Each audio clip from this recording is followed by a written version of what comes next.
In this video I want to show you how to reset network setting in Xiaomi Redmi Note 9 Pro Max.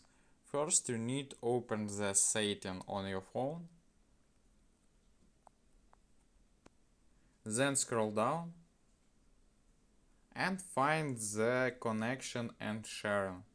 Click on it, then scroll down again and find the reset Wi-Fi, mobile networks and Bluetooth. Select it and here click on the reset setting. Confirm your password, click on the next button and here reset all network setting now. OK.